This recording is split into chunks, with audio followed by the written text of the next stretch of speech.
This video shows how I went about performing a sub 2 mm phaco, that is a 1.8 mm phaco, on a case of Fuchs uveitis.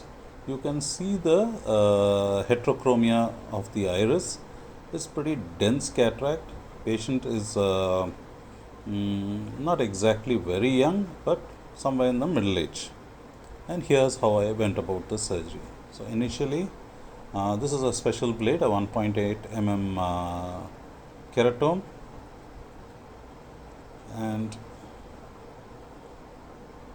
here you can see how thin it is. That's it. And then once I've done that, I put in my two side port incisions and fill the chamber with viscoelastic. I lubricate the cornea as well with the same viscoelastic. This is just 2% HPMC. I then take my bent 26 gauge needle and perform a 5.5 mm rhexis.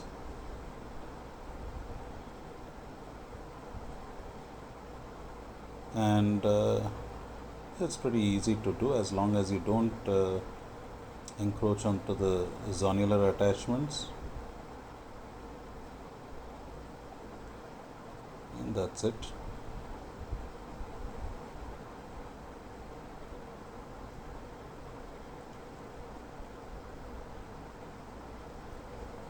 So there is the completion of the rhexis. And then in a 1.8, always decompress before you hydrodissect. Remember, these chambers are pretty tight.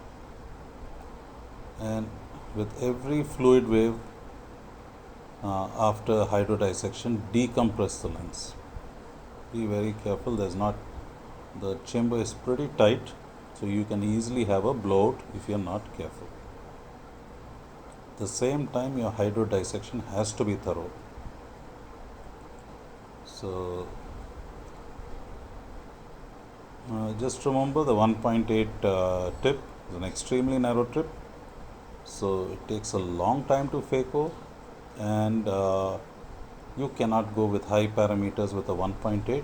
So usually I do not cross 300 millimeters of vacuum, usually 250 to 300, and only around 20 to 25 mils of aspiration outflow rate. So you cannot go with high parameters, and you have to keep your bottle height at least 110 centimeters. Remember, because of the extremely small incision, your fluid going into the eye also is very low.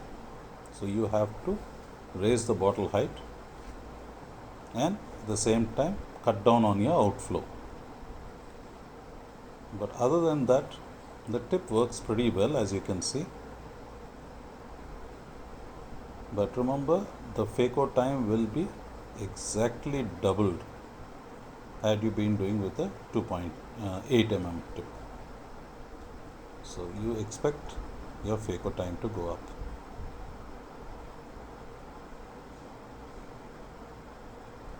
Unfortunately, since they were not able to come up with a proper lens to go into a sub 2 mm incision, this technique is by and large given up.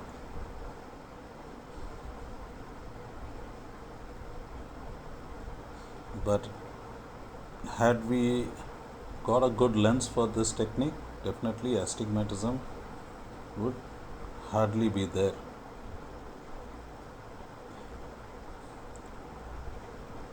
So here I have done the direct chops, the regular quick chop or the woodcutter's technique, whatever. And you can see, although this nuclear sclerosis is just about grade 2 plus to 3, it's taken extremely long to be eaten away, and you have to be patient. Because I have set my parameters, there is no surge, chamber is pretty stable, fallibility is good, and everything is going on well.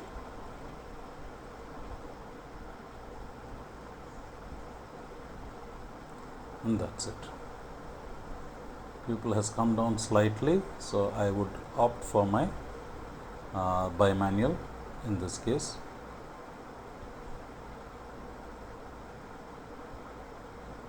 Most of the cortex is out, most of the epinucleus and cortex is out. Whatever little bit is remaining can be taken out with the bimanual. Yes, the pupil is shut down slightly, but it's pretty adequate.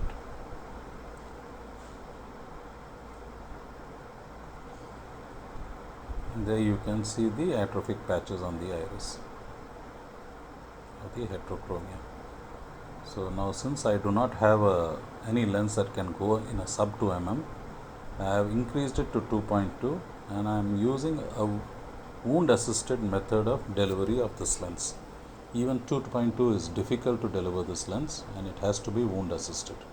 And since it's a hydrophilic single piece foldable, it has gone in. A hydrophobic would not go.